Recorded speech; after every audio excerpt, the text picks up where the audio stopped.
Today in Cartoon Breaking News, the highlights, one of them especially all the pilots or intros from Disney and Disney X from the last decade were actually leaked on 4chan. More of that later on.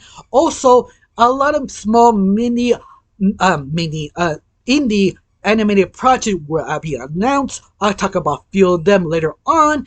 And third, and the most interesting, they actually make a decent animated movie, a religious one. It's sort of confusing. I'll talk about that more later on. And then basically the most highlights of this cartoon breaking news. Of course, this is the first time on my channel. My name is Rachel. I like to talk about animation, not just animation, just do reviews, first impressions, content theories, and sometimes, if I have some spare time, cartoon breaking news. Of course, if you like how it's going, you want to support my channel, put a like, comment, and subscribe. That's all you need to do if you like how this is actually going or want to help my channel. Of course, I am right now 900 some subscribers. My end goal is 1,000 subscribers. And yes, I am getting close. Thanks to all my subscribers people who like, comment, and subscribe. And once again, one of those really helps just how small I am. But besides that, let's start with the first cartoon news. Now, today on Twitter/X, a channel called Mindy actually posted something very interesting, that someone had found the full pilot of Beverly Hills Chihuahua's animated series. But not just that, on top of all this, find out the last decade, every single pilot, every single successful anime series from Disney, Disney X, and Disney was dropped on 4chan. But you also can find some of the pilots on the YouTube channel called Derpy that has all the other Disney XD animated pilots and Disney Channel animated pilots there. For example, you have 7D's pilot, the Beverly Hills Chihuahua, the Loud House pilot, the 50th pilot, you also Big City Queen, Ghost and Money McGee, the Loud House first pilot, Wonder Over Yonder, and many other few ones that you probably never heard of. But the ones I heard of are the ones that are more successful. But all of that, it's sort of interesting that actually happens. Usually, Disney, or not just Disney, any other animated company, don't really show their pilots only if sort of the anniversary or some sort of special reason. Usually, is they don't really care to show the pilots because there has no really compensation for them to actually show it. There is no technically good reason why. This is sort of rare you see a animated pilot, and this is the reason why sometimes the animated pilot get lost, because there is no reason to actually show it. It's just for the company. But if you're curious, go to Derpy, a channel on YouTube, and you find all the animated pilots for the last decade, even some that you probably never heard of or never get picked up. It's just sort of kind of interesting, especially the Beverly Hills Chihuahuas animated pilot that was completely finished but never shown. It's something that I feel the executives saw the pilot and felt that wasn't good enough, or feel they did not fill the demographic they actually wanted. But the people who saw it and commented, they really enjoyed that. It has potential to be successful, but once again, maybe executives thought it wasn't good enough, or feel didn't fit the demographic they actually tried to sell to. Because at the very end, you make a pilot, you have to make sure which specific audience you're trying to grab. If they're not the audience they want, or how they want it for the audience, they will not show it. They just shelve it or cancel it. And who knows? Maybe you've seen this pilot, maybe you don't, maybe you will like it, but it's specifically made for me female demographic, or not just female, people who like cutesy or the franchise Beverly Hills Chihuahua. If you like that movie franchise or mini movie franchise, you probably like this, because people who like the movie, they enjoyed the pilot and they did see the potential and willing to see it. To me, I saw it. It was okay, but I feel needed more polish for the comedy. But besides that, it was enjoyable enough for at least what it was. But besides that, if you have chance to actually see it, tell me down below how you felt about the animated pilot, or interested in seeing one of the pilots before it became successful. Tell me down below. Let me know. I got nothing else to say. Let's talk about the next news. Now, this is from Twitter/X. the first images or the first look of the mini animated film called Emily Witch from the creator of Pantheon, if I say the name correctly, especially looks good, especially from not anime, Indie Anime Network. They actually showed the first clip of this project. And I have to tell you, it looks pretty awesome. For a small mini animated movie, it looks great. It was actually well made. Of course, if you're curious what this project is about, basically, it's basically a little girl who want to be the best witch ever, but the only problem is her kind be captured and killed by dragons because they are too dangerous according to the outsiders looking in. And this is why Emily, the main protagonist, trying to be the best witch she ever can to sort of stop this sort of killing of witches. At least that's sort of the pitch of the mini short film. If you don't know what a mini short film is, it's basically a film but between 8 to 10 minutes long, depends, sometimes 5, sometimes 12, depends how long the budget they really have, but they have that sort of huge kind of film budget, but it's not for like an hour and a half or anything. It's just around to maybe 7 to 12 minutes. Depends of the budget, but you get the idea. That's sort of the length of it. But this project, this sort of snippet, looks so good, so grand, that I'm actually very excited to see this coming out. Hopefully you are interested to support it when it's done. But besides that, let's talk about the next news. Now, this is pretty interesting segment. It's all about Amazing Digital Circus pop-up store opening in Tokyo Shinjuku. That's sort of surprising in all the images you see, the photos of this pop-up store. One of the things they're selling is basically a huge statue of Padme, also all the other characters, or at least the three main more popular characters, little dolls of them, also stickers, and also sort of a sort of a format wall that you see two of the most popular characters that you can take photos of them. That's basically what they're selling on this pop-up store, and this is sort of amazing because remember, this is a indie sort of project, got really popular, became mainstream.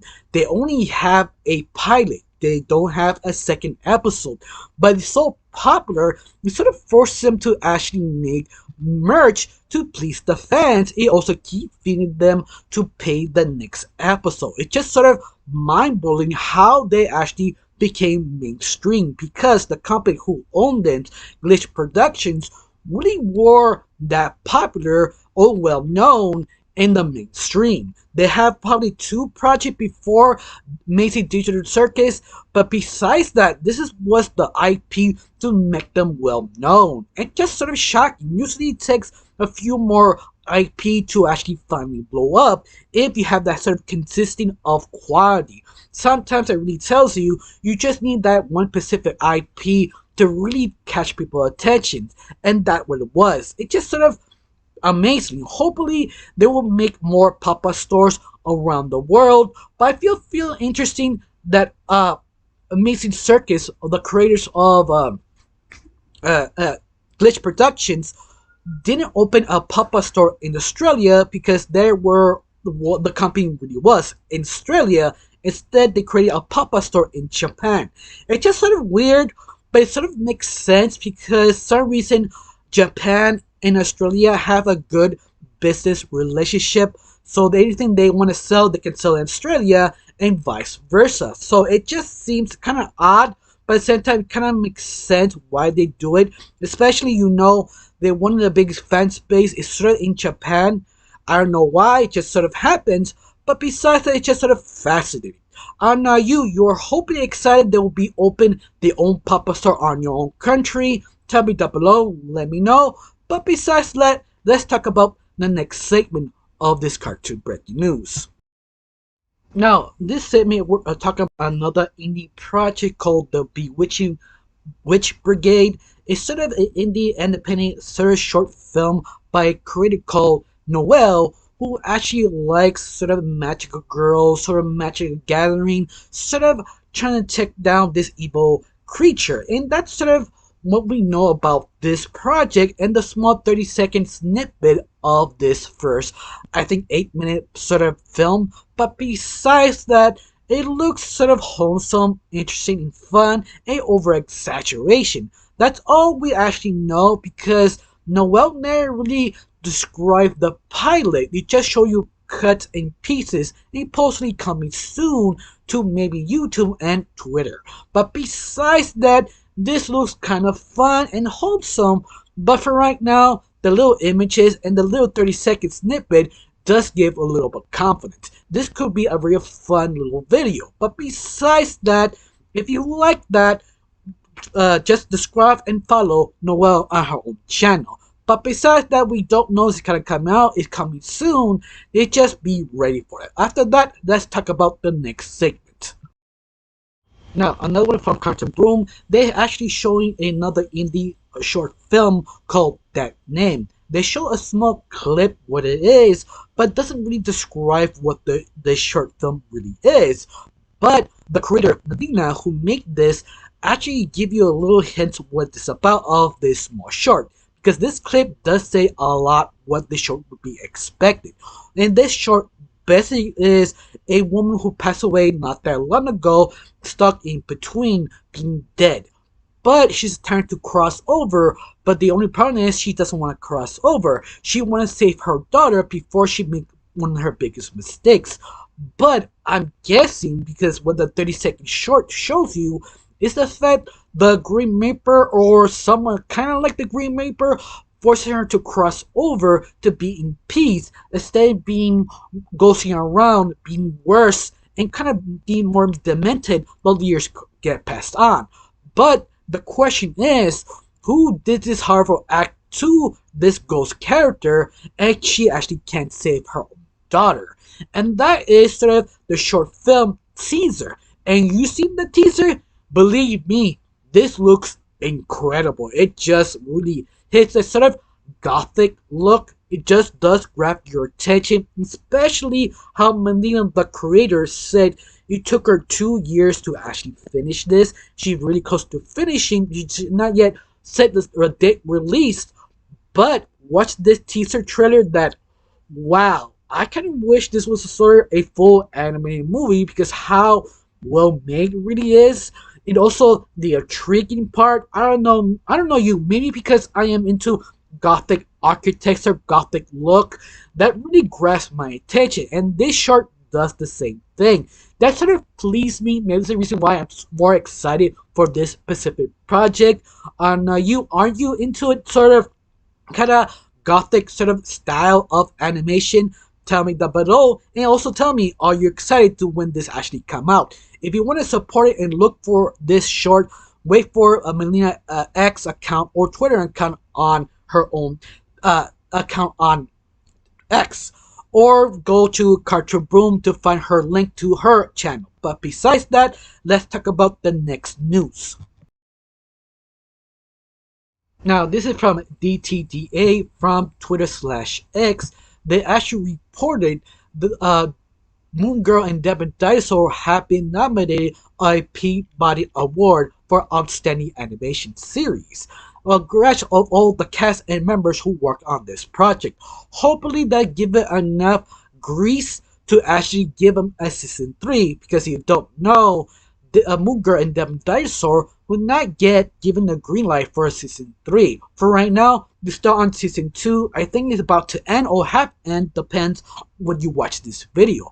But at the same time, a lot of fans are afraid, if you don't know, Moon Girl and Devin Dinosaur could be actually cancelled because it's not yet reported for a season 3. This is sort of the thing the fan base is sort of afraid of, because they have made no actually announcement for a little while, and this is the thing is sort of kind of be as scared of. Yeah, I do understand as a fan of many of different projects, because sometimes you have a good animated project but nobody will watch it for some apparent reason. Sometimes you have a good reason, sometimes it's just bad timing. But besides that, hopefully that'll be enough to convince Disney to give this a season 3. For right now, if you're not seeing it, you can watch all season 1. I think I'll have a season 2 on Disney Plus if you're curious and wondering maybe this show is for you. also the first episode on YouTube if you want to see it. But besides that, let's talk about the next news segment.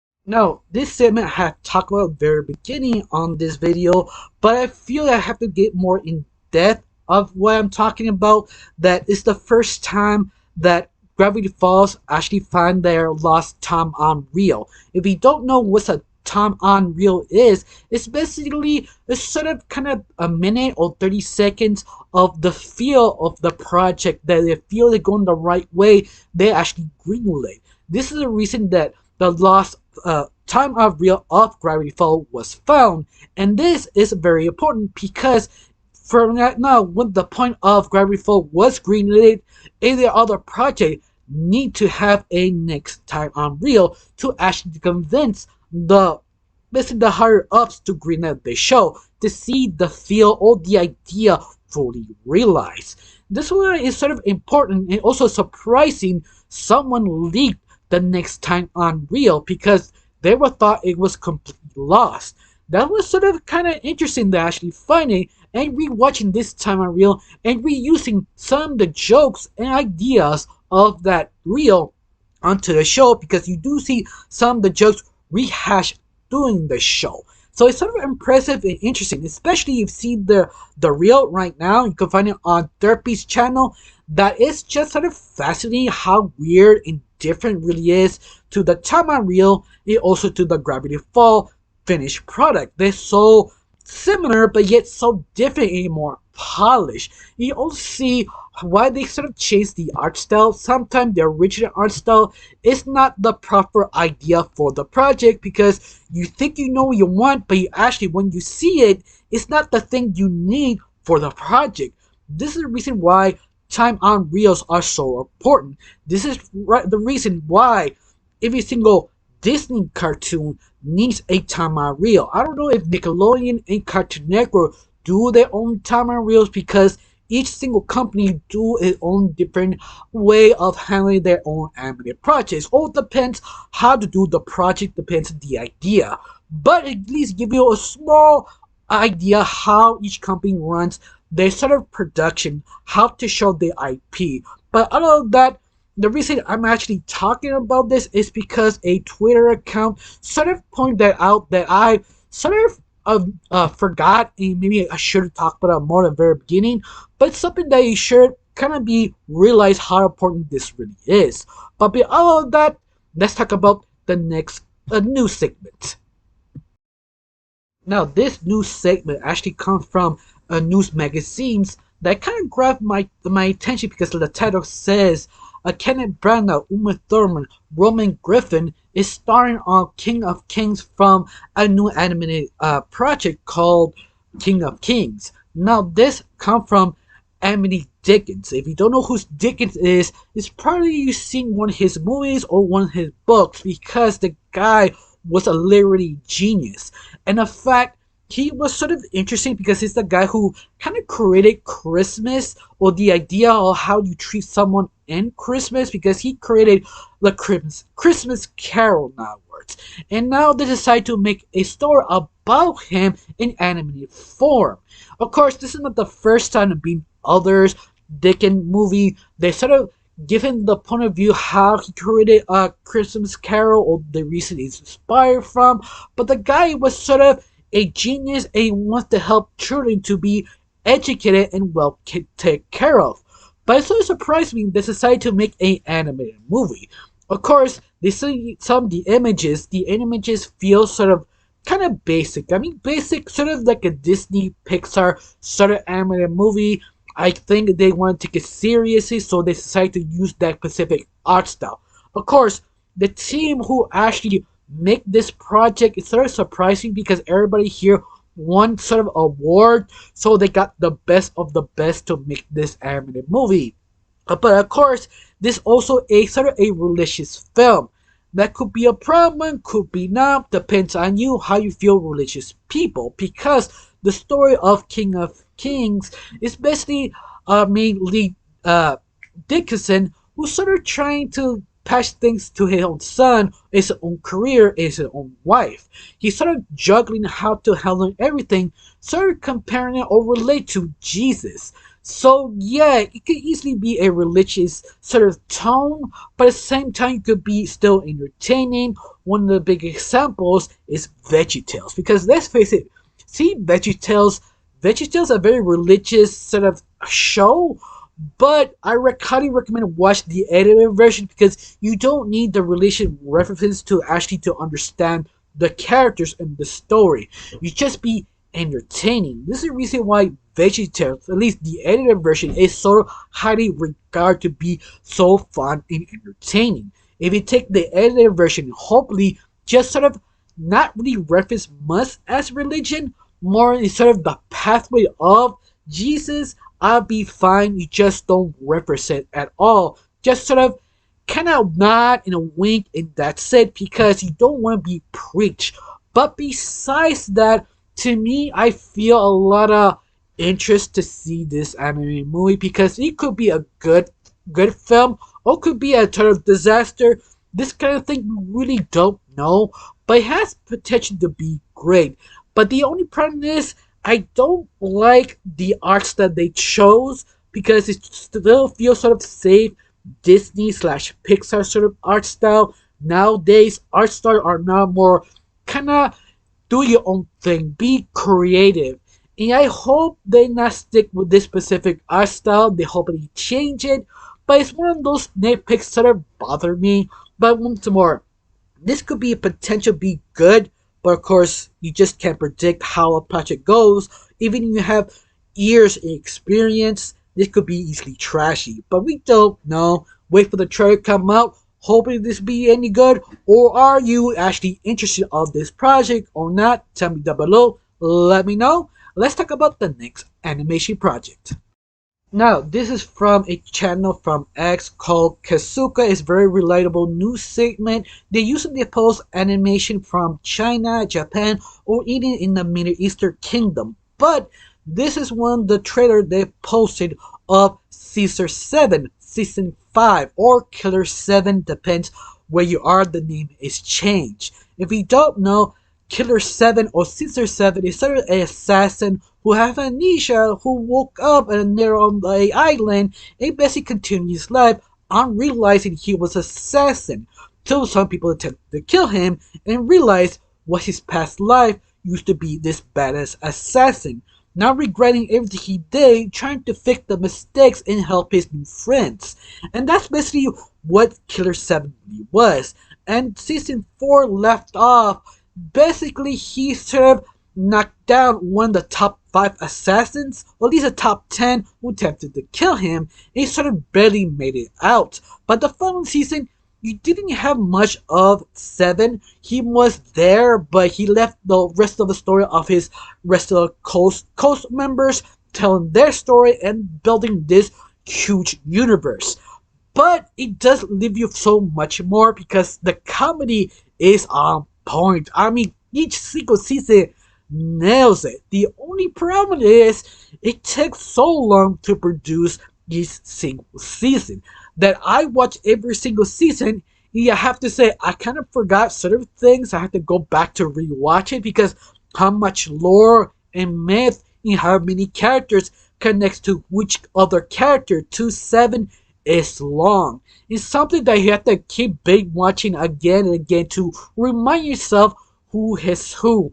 And this is the reason I sort of have difficulty to reviewing it because it's just so many characters, but at the same time, you can say that's a weakness, but also a strength because you can keep watching because the show is mostly funny and hilarious. This is the reason why a lot of people, a lot of Asian people, Chinese people say this is the best anime series from China. You know what? They're not wrong. It is that funny and great. If you want to see all the seasons, you can watch it on Netflix. They have the English dub or subtitles. I also think other different languages if you prefer it. But beside that, I do recommend it. And wait for the hype of Season 5 of Killer 7 or Scissor 7. Depends where you are. Just wait for this final installment. This I think is final. I don't know if I have another season, Supposedly they have an animated movie, but I'm not 100% sure. I think I recall they have a movie. I'm not sure, but hopefully they do. But besides that, season 5 is getting close, and ready to be hyped and binge watch the rest of the season just to recall some things because it's a lot of stuff to remember. But besides that, let's talk about the next segment. Now, this segment comes from the Cartoon Empire from Twitter. It's sort of posting that Blue Eye Samurai got nominated of a Peabody Award of Best Entertainment Animation. You know what? It deserved that nomination because this anime or this cartoon is that good. If you have not heard it, it's basically a revenge story about this crossbreed of an Asian and European person who she was sort of was born forcibly because her mother was sort of deflowered by a European. And now she was sort of harassed by her own people because she has blue eyes. Because of this, her people hate her because how different she really is. And now to take revenge of his from the father and also one of the four Europeans who trying to corrupt Japan. Now she is her job to eliminate it and also take vengeance from her own mother, what happened to her, and herself being born. Sounds very simple, but it's just so well executed. Of course, some people don't like this specific animation because it's sort of the art style is sort of choppy or the skip animation moments now words. It's sort of kind of like Into the Spider-Verse or Dragon Prince that the animation takes a little while to get into, but at the very end it is worth watching because all the major characters do develop. It's something like sort of Game of Thrones ish in a way that each single character from the corrupted to the people who want to take vengeance or the in the middle of the whole thing wanted to change the situation they really are or see what happens next nowadays. It's something I highly recommend it. It is that good. It also got greenlit for 2 seasons in the near future. So if you enjoyed the first season, wait for season 2 and season 3 to come out. It's something I highly recommend it. Now, I got nothing else to say. Let's talk about the next news segment. Now, our next news segment is from Cartoon Empire, posting the list of any international animation. If you don't know what that is, it's basically a small sort of film festival. Well, it's not that small, but you get the idea. That basically show all the animation projects in sort of Middle Eastern or sort of Western or other animated countries who make animated movies, basically compiling all the animated movies they made in the past year, but also showing which is the best and also the techniques they use to share around the other animators. But of course, only the best will actually be chosen to actually show on this specific festival. In fact, this is sort of the list they show in the Cartoon Empire who got accepted to watch inside the festival. Now, just be mind that I probably butcher some of these names. Just bear with me. Now let's talk about the first one of this list called Ghost Cat Onizuka. I have never heard of that one. In fact, I've not heard of a bunch of them. Give me just one or two. But this is like the first one who got nominated on the list. The second one is basically called Into the Wonder Woods. Once more, never heard of it. I'm not sure. The next one called The Flow. After that, The Most Precious Cargo. That one I did heard of, but I just don't remember what was the story about. Now, the next one kind of surprised me because the title was just sort of interesting. Memoirs of a Snail. That is a very catchy title. That just curious. Why have a memoir by a snail? I kind of want to see what it's about just because of that. Now, the next one down below called Rock Bottom, and then the last one called The Imagination, or the Imagination, or something like that. But besides that, that serves the list of this Cartoon Empire who got accepted in the festival. Some of them I have heard, rest of them not really known whether they're actually good or not. Tell me down below, do you any of them recommend any of this sort of name drop titles you think are actually good or not, tell me down below. Because it's sort of interesting what type of anime films get accepted. Because be aware, every time a festival accepts specific films, they don't say they're actually good. They're good about because of their art style, their technique, or the voice acting. Doesn't mean the movie actually is really good or anything. Like sometimes they are, sometimes it's just sort of good for visualization or technique. You have to basically read between the titles or read the sort of what they actually want. For right now, the list says is this is sort of the best animated project for the other side of the world. So yes, hopefully one of them actually is good. In fact, I can't really tell you much about any of these movies. I've never barely heard of them except for one or two. Even that, I just don't remember the story. But besides that, let's talk about the next nuke segment. Now, our final segment from the today is basically from Cake from Twitter. They actually posted the new animated project called The Guava Juice Show. It sort of got picked up by UK. If you never heard of it, don't worry, me either. It's sort of something I never heard exist, but when I hear the plot, it sounds very crazy. The whole point of the plot is basically this juice, wabba juice thing, kind of live, help two teenagers to help them to basically jump different universes with a time traveling toilet or tub, this case. And that's sort of the whole plot of the whole story. That I have never heard of this. Possibly this is on YouTube. This is the animated pilot in series that got picked up for 2 seasons, 22 segment shorts with 11 minutes each single episode. This is actually have 2 complete seasons, not waiting to come out when the time is right. That's basically what the whole sort of post really says, but it sounds very crazy and very fun because the whole point of the project is sort of having sort of a fun little ride, especially for these 2 teenagers semi-lost in the multiverse with this guava fruit who actually talks and mentioning to help them to basically find their way out. Once more, sounds legitimately crazy. I feel someone took drugs and imagined this story because it just feels so odd and strange, but at the same time works in animation because the more weirder you go, then the most fun you can make it in animation. But of course, it will be first dropped in the UK, but you can actually find the pilot on YouTube. I will state this again, I have never heard of this animated project or maybe web series, I'm not sure, but if you have heard it, tell me down below. Do you recommend it if you've seen the pilot or the web series? Tell me down below. But besides that, it sounds fun. I got nothing else to say. Just thank you for watching. Don't forget to subscribe and have a wonderful day. Bye.